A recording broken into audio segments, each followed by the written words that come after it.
Hello my friends and welcome to the Yu-Gi-Oh! Master Soul Attribute 4 Festival Part 3 Loner Deck replays, where I'll go over the replays for each of the loner decks in order, and I'll also let you know some of the thoughts I had as I was playing with the decks. So I'll start with the new spring is here, and here's a few thoughts I had with this deck. The field spell, like, I think there's something I didn't mention. Like, this is pretty good for helping to put your monsters back into your hand. If you don't want to return, if you don't really need to return your opponent's monster to the hand for whatever reason, like, this is also a good way to return your monster to the hand, so that, like, you now have a monster that you can, like, again, like, send to the graveyard, either if it's a Verna Self itself with the Corolla, like, only need to send the Verna Self. So this could be, like, a one-card way of being able to, get it back to your hand so you can, like, discard it, like, just itself, like, it need to nothing else, which is another reason why this card is so good, because, like, this one combined with Verna Self is in full bloom, basically makes it so that, like, if you get back a Verna Self with this card, you can just discard that and then get its effect off that way, which is pretty cool. Another thing you could do is, like, if you have one of your, like, boss monsters that you really want to special summon against stuck onto your field, like Grand Tusk Dragon, like, if you already use this effect and you no longer really need him on the field, you can always return your own monster on the field to the hand in order to be able to, like, maybe later on discard along with one of your Verna Selves if you wanted to, and then get, like, a special summon off with it again. But you probably would rather return a Verna Self, especially if you have Corolla. Like, if you don't have, if your hand is pretty much depleted, and it's pretty easy to deplete your hand too, so you kind of gotta be wary of that. So you kind of want to try to search for a Corolla as quickly as possible, just so, like, then you don't really have to worry as much about depleted hand. At least full bloom can kind of act as a one card way of being able to still allow you to activate your effects even when you have depleted your hand. And another thing is, it's cool that this, I'm not sure if I mentioned this before, but it's really cool that this says you can just discard only that Verna Self. Because, like, if you really want to get one of your other non-Verna Selves out of the hand, like Grand Tusk, to, like, special summon it and destroy some of your opponent's monsters, you still can do that if you want. It's just nice, like, having the option, like, being able to turn it on and off however you wish. And it's also cool that the Verna Self say that it just needs to be, like, this card and either monster or Verna Self card, because you could always just send some of the Verna Self spell and traps that maybe if your hand is depleted, you could still, like, use their effects if you need to discard 2 cards by saying one of your traps that maybe you don't think you're gonna need. And then, oh yeah, another thing I realized is that Vera, it's kind of hard to actually get 5 monsters on the field, like, in a pure Verna Self deck. I think it's a lot better when you, like, maybe combine this with another Earth deck where they can, like, set up a bunch of monsters. Yeah, like, maybe generators if the field spell's available. I'm not sure how many of the generators are actually available for this event, but maybe if you can play some, like, generators, that could be useful, because at least, like, you're guaranteed to have 5 or more Earths with the tokens being able to, like, just spam the board. Maybe some other, like, token generators even as well, But yeah, I feel like this deck becomes a lot better when you can actually consistently set up 5 or more Earths so that you can actually be able to make the most out of Vera, like having the negate as well as the special summon. So yeah.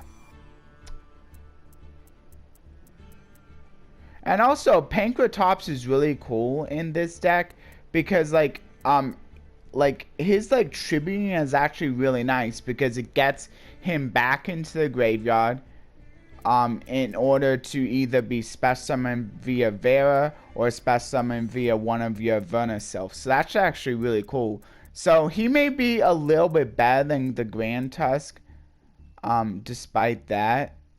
Because like Grand Tusk can never destroy itself. If it could, that would be kind of cool. Like but it can't. So like in some cases, Pankratops might just be better. Just because like you can guarantee get back into the graveyard as well as destroying something on the opponent's field. So that's pretty nice. Yeah.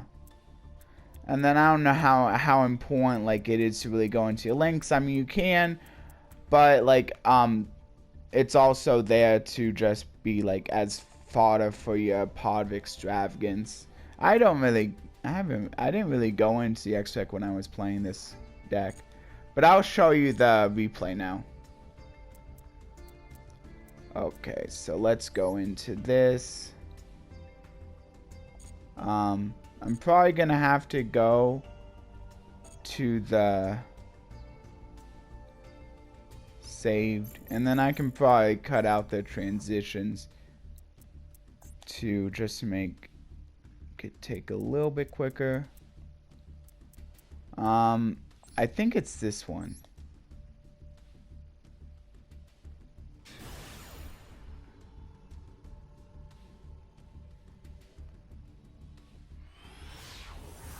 But yeah, I think these decks are a lot better this time around than maybe like even like the other times. Like I think they are getting a lot, starting to get better and better.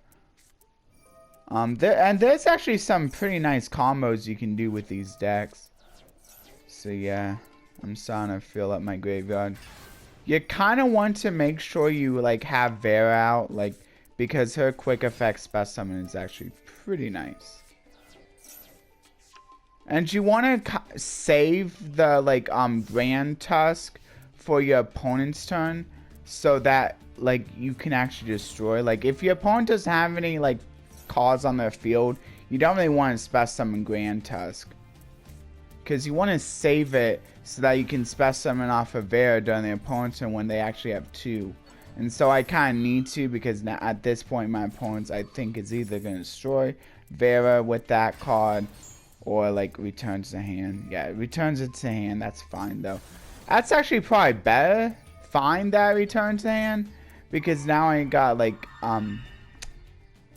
because I can just send her and yeah, see, and like returning your cards to the hand is actually pretty cool. Because again, like, and you got plenty of ways to like return your stuff to the hand. And that just helps give you like extra fodder for your Verna Sylphs.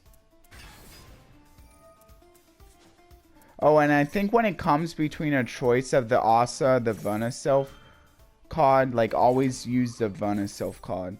Cause this one really only like its only target is gonna be another copy of Asa, which doesn't really help all that much.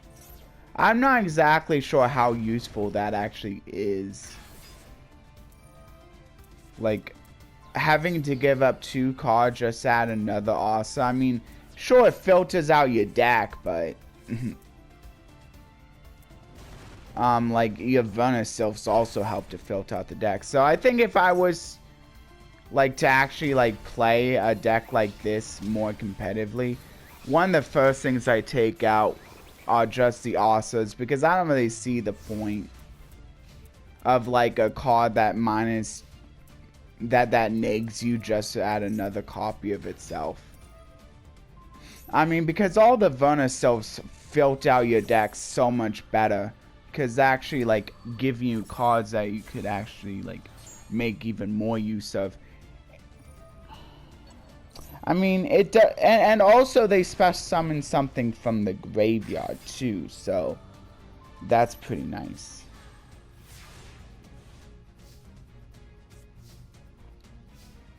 Okay, so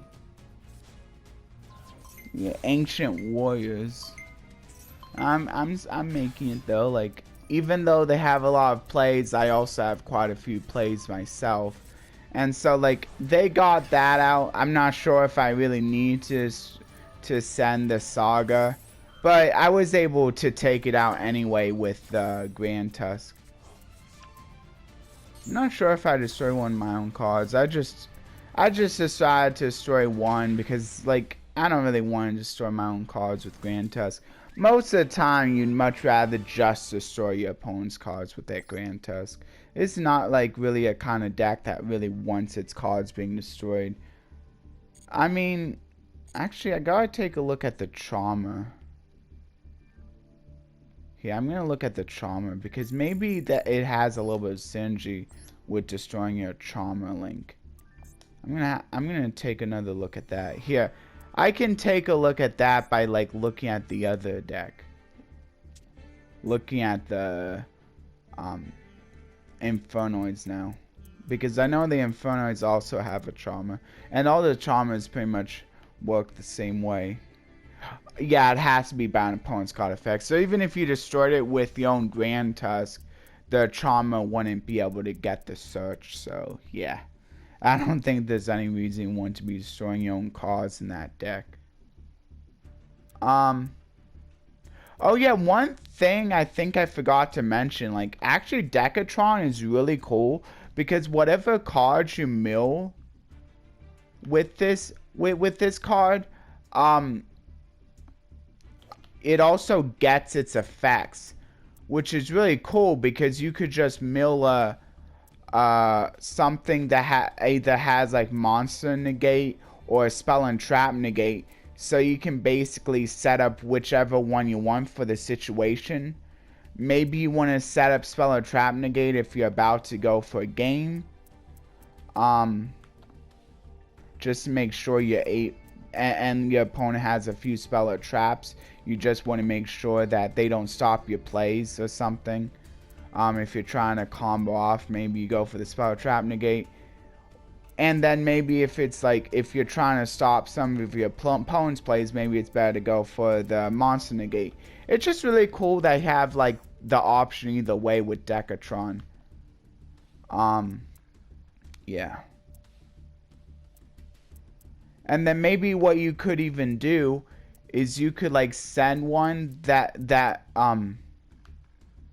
yeah, you can actually send a monster negate in like the form of, or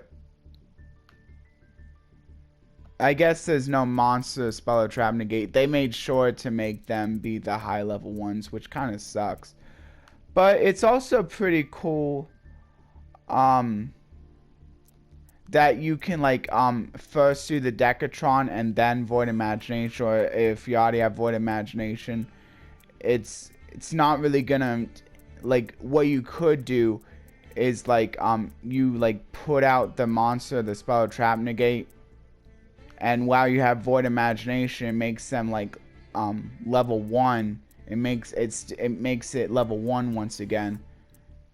Keeps it from going up too high, and then what you can do is you can like bring out your spell or trap negate at the same time, which is pretty cool. And then you have both a spell and trap negate and a monster negate, which is pretty cool. So yeah, this deck is kind of cool because you can like pretty easily set up like whichever kind of negate you need for this situation. I'm not sure if there's really anything else I really want to say. Oh yeah. Another thing is like I think when it comes to like banishing Infernoids to bring out Infernoids, always like when you need to banish as cost in order to special summon other Infernoids, always banish the ones from your graveyard that probably not going to be able to bring out. Like, banishing the lower level ones are pretty great. Like, the ones that, like, only allow you to spell summon them from the hand, because you're probably not going to, like, be spell summoning them at that point. Like, how I don't think this deck is going to be very good at getting your cards back in your hand. I mean, maybe it has a few cards, but, like, really, like, they're probably better just to, like, use as, like, fodder to bring out your guys that can actually be, that you can actually still spell summon. And also maybe, like, even, like, a Decatron, like, you could, like, banish as a cost. Because I'm not sure if you're really going to be needing to bring that out again. So yeah. Oh yeah, and also, like, you might want to just, like, tribute themselves off. Like, when they say, like, tribute a monster at, like, as cost to do something, you probably, for the most part, want to tribute themselves off. Because, like, all of your Infernoid monsters pretty much have some kind of quick effect where you can, like, tribute a monster to do something. So you want to tribute themselves off. You don't want to tribute off another Infernoid, because you want to save that Infernoid so that you can also be able to use that other effect. Yeah. Oh yeah, so I have a pretty cool replay, I think. Unfortunately, I wasn't able to go into fusion. Like, I don't think I really need to anyway, but, like, my opponent wouldn't set up an X deck monster, so, like, the fusion spell wasn't nearly as good with my opponent not setting up an X deck monster. Also, my opponent bricked pretty hard, but I think, like, the kind of plays I was able to make was pretty cool. And since I literally just got today, I shouldn't need to go out. I think it was this one. Maybe. Yeah, this was against a Sword Soul player, but my opponent bricked real hard. Hopefully this is it. Yeah, this looks like it's it.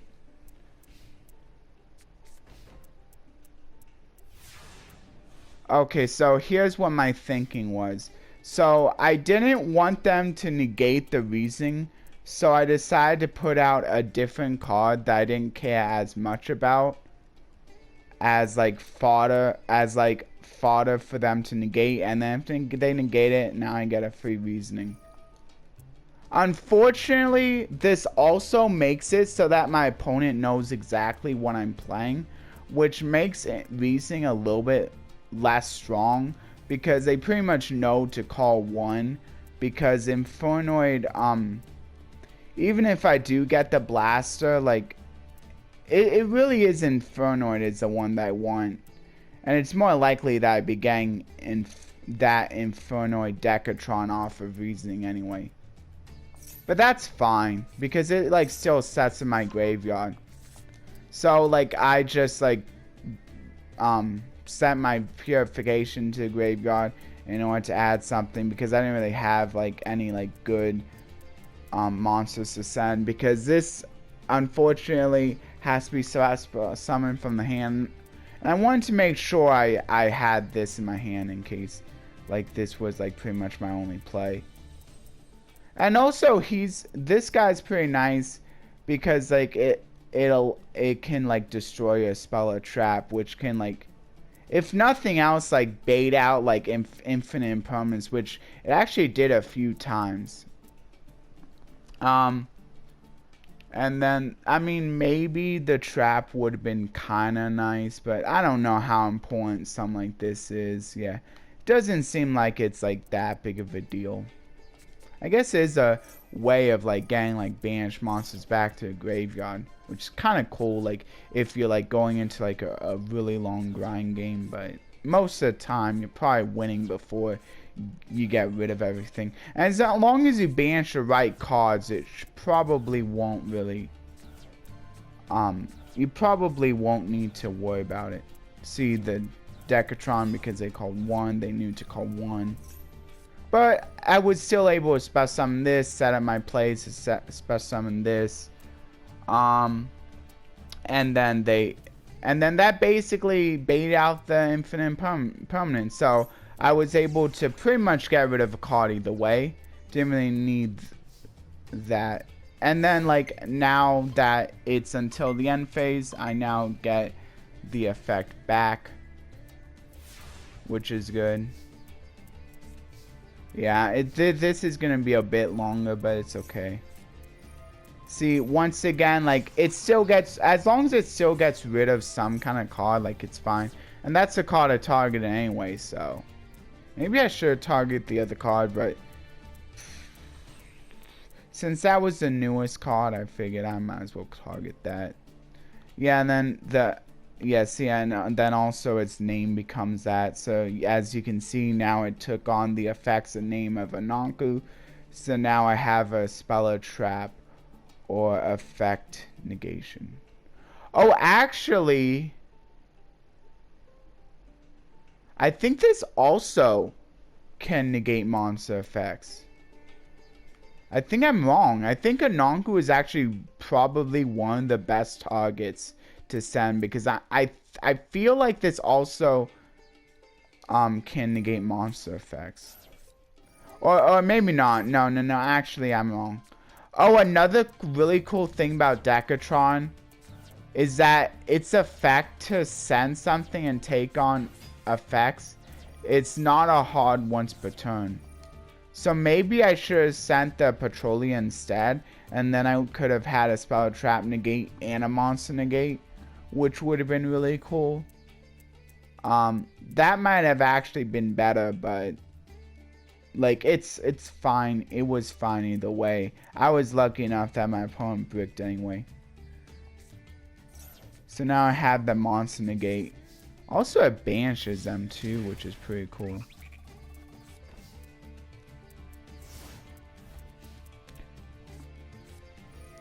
Oh yeah, another nice thing is, like, it would be so nice if, like, these, like, cards that, like, could banish a card from the opponent's graveyard, if it could also banish a card from my graveyard. Because if it could have, I could have just banished a Decatron when they call by the grave it, and then still got off the negate with the Decatron. And that was okay, and then that was I guess Call by the Grave is kind of one of the reasons why maybe like the Decatron, like maybe I shouldn't have sent the Decatron. But I think even with like that risk, like them just Call by the Graving the monster you activate, since the tribute is cost and not part of the effect, I think it's still fine to send the Infernoid that you're actually activating, because you still want to be able to like activate the other monsters' effects as well. So even though you do run that risk of getting being more susceptible to Call by the Grave, I think it's still fine. I mean, maybe if you really knew like one of your monsters, you either like didn't need like an effect of it, and so you could like offer a tribute to maybe get around Call by the Grave, because like since that actual monster isn't getting sent to the grave, if that makes sense. I'm trying to explain it the best I can. But I think in most cases you probably just want to send the monster that you're actually activating to the grave. And then see, they bricked because Sword Soul and Mo Yi has to reveal a Sword Soul in order to get a token. So that was kind of lucky. And as you can see, I pretty much can just win now. I actually was pretty smart in bringing out the level 8 first, because these say as long as I have a field of level 8 or lower, I can bring out another guy. So if I would have like brought out the higher level one first, I wouldn't have been able to get out 2 monsters. And I just like that level, getting out that level 8 anyway, because like it had an effect where like when I destroyed a monster by battle, I could attack again. Okay, so now I'm going to show off the last one. Hopefully I can get 30 minutes. Oh yeah, and here's something I wasn't thinking about this one before.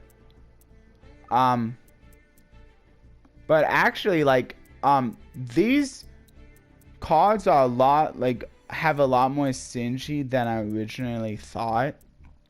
Because they have quite a bit of synergy with the unpossessed card. Because you just have something be destroyed by battle, and then you, like, probably one of the best cards to bring out is the Ida, because as soon as this is flipped face up, you now get to special summon one of these. But the cool reason why this works so well with the flip charmers is that they can't be destroyed by battle, which is probably one of the biggest weaknesses, because like I was saying, like if your opponent destroys these by battle, you have to basically immediately give back possession of whatever monster you took control of, and unpossessed kind of helps with that. And so like so that really made it a lot easier for me to be able to take control of something and be able to keep control of it until I like was done needing it. And even if you use these as link material, as long as you use the opponent's monster that you took as link material at the same time, then you don't have to give back control of it. Because if it's being sent to a graveyard, like it's just sent to a graveyard, you don't give back control of a monster that's just being sent to the graveyard. That makes sense. Yeah, so that's pretty cool, I think. Oh yeah, and one thing about the Waking and the Possessed, I'm not sure. Oh yeah, it's because they say face up specifically. So you can't use face down.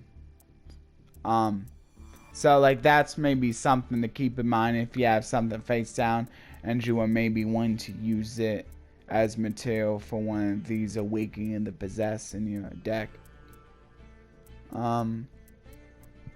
And yeah, if you're going first and just starting with the Zora, and you don't really want to, like, it might actually be better to keep the Zora to, like, equip this to it, because the cool thing about this card is, like, as a quick effect, you get to, like, basically take control of a monster and negate its effects. And negating its effects can actually be pretty useful. Like, even though you're also taking control of it, because if it's something like that, like, because even if it gets its effects on summon, you can take control of it before it can activate its on summon effect. So it'll just be negated. So that's pretty cool. I think that's pretty much it. Oh yeah, and another thing is, like, you could also, like, use the monsters that you take control of, like, as tribute fodder for these, which is kind of cool. Yeah. So yeah, this deck was a lot better than I thought it was at first. So I'll show the replay of it. Oh yeah, and if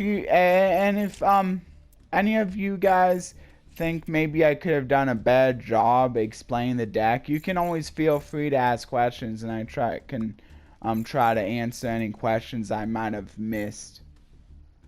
I'm just trying to get through these so the video's not too terribly long. I'll just get this last replay out of the way, and then I'll stop here. I think this is it.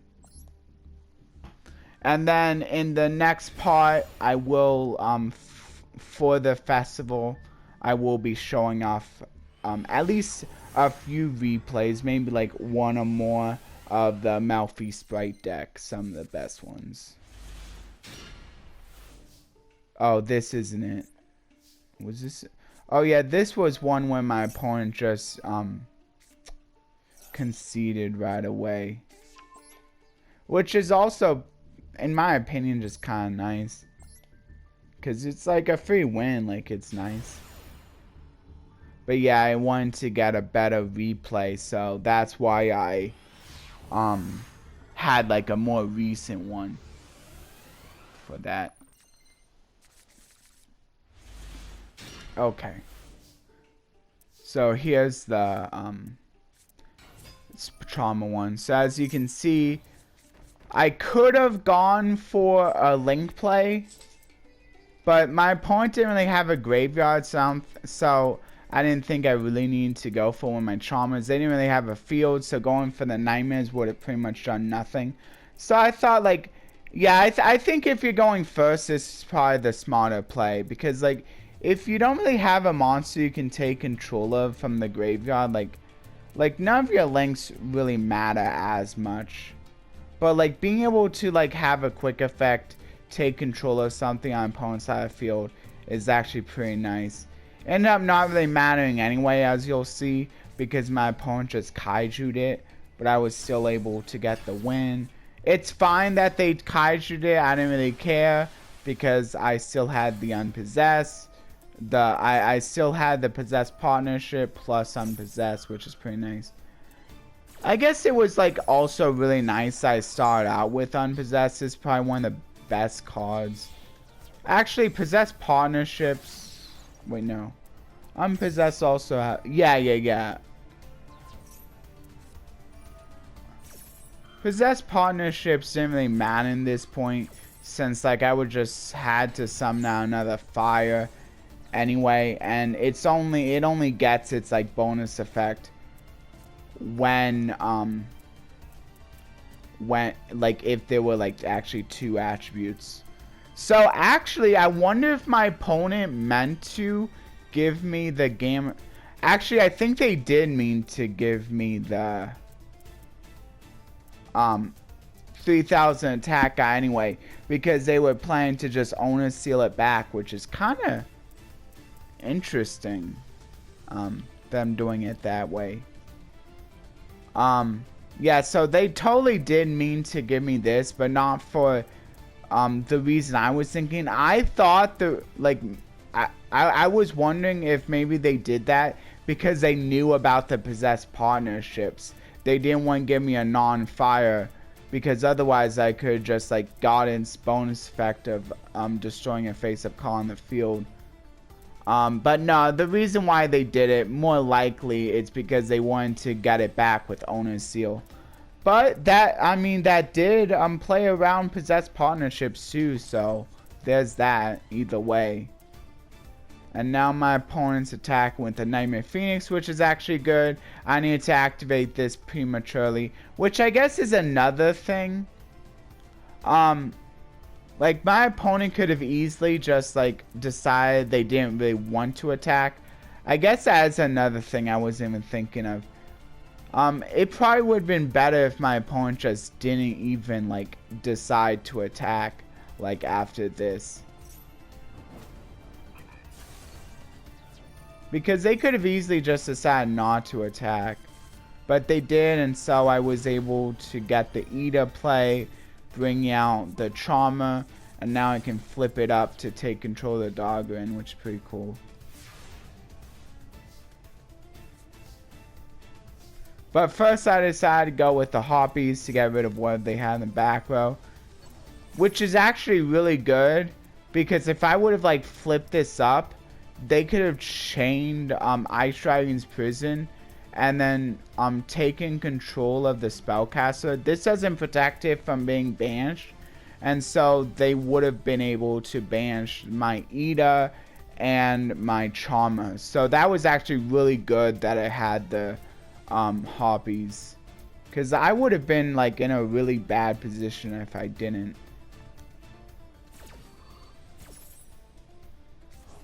But like since I was able to do the Harpies, I was able to like have them activate and really preemptive bad time, because like this can only banish a monster that's face up from both players' fields. And since my trauma wasn't face up, it didn't matter. So now I was still able to take control of this.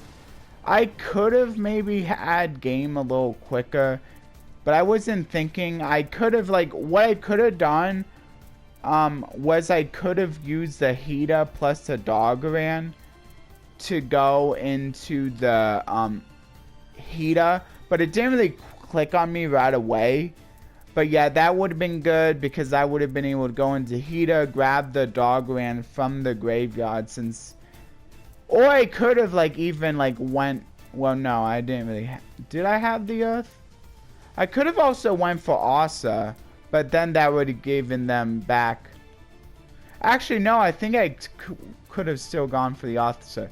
Yeah, going for the Asa would have been a lot better, because then I could have just taken control of the Alpha from the graveyard, and then I could have like returned maybe the Alpha and maybe my Zora to the hand, which actually I think would have been really good because I didn't normal summon yet, and then I could like normal summon the Zora and then special summon the Ida from my graveyard. So I wonder if I would have been able to get game this turn if I had done that.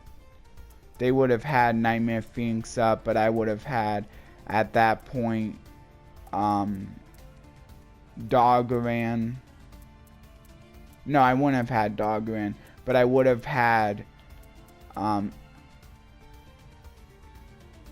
yeah, I wouldn't have had Alpha in the hand. Alpha would have been in their hand, which is, but I mean, if I would have been able to get game that turn, it wouldn't have mattered. So I think I would have had Hida, Zora, and Ida on my field,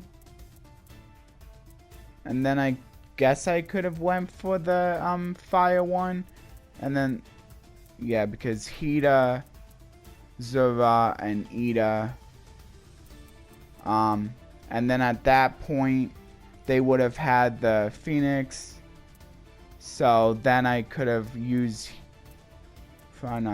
yeah, I could have used the Heat at that point since it was no longer taking control of anything, and the, how does this work? I would have used the Ida since it would have been in defense, and then I could have had this in attack, and then so I would have used the Hida and the Ida as material to go into the Hida, and then being able to grab back the 3000 attack Doggeran. So now I would have had Hida, Doggeran, and the 1500 Zora on the field. So then I would have attacked into the Nightmare Phoenix, which actually I don't think that would have been game. Yeah, no, I don't think that would have been game. Wouldn't have been close. Though I could have like instead went for like a Synchro. Would that have been better? I don't even know.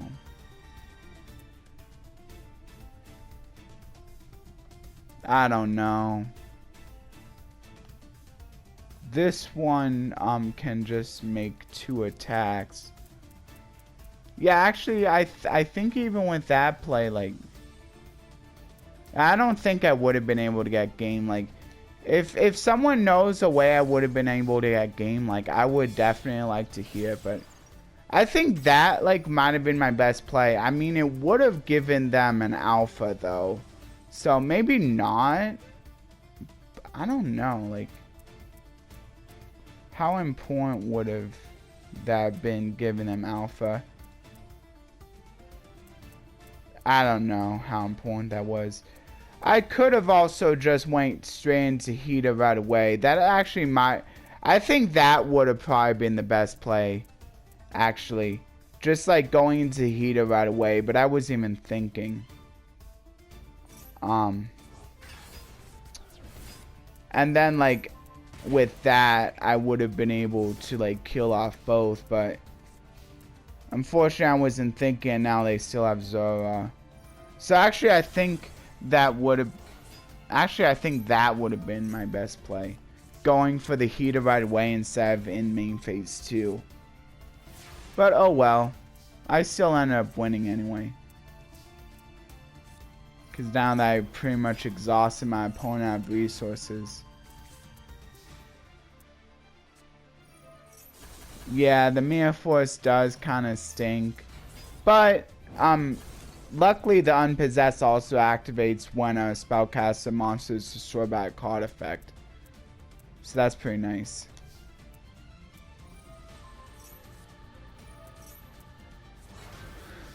Oh wait, that's only when it becomes equipped. Oh, I didn't realize that. Oh well, that's still fine. It does negate the effects though. But now, actually it's not fire, so I couldn't do the art with the monster that I special summoned. Okay, so those were the 3 decks. I hope everyone enjoyed. Please like, share, and subscribe. Considering that notification bell. For whatever kind of content you would be notified of, you can like ring the bell and set it for personalized. If you only want to be notified of the videos you like the most, or set it to all if you don't mind watching all my content, or you just do it to be nice, which is I hugely appreciate, but either way is fine. I'll also leave the verse in the description, as well as the verse discussion in a pinned comment for easy access, and I'll leave this little thank you spiel also in the description, so you have another place to see that. Okay. Bye everyone.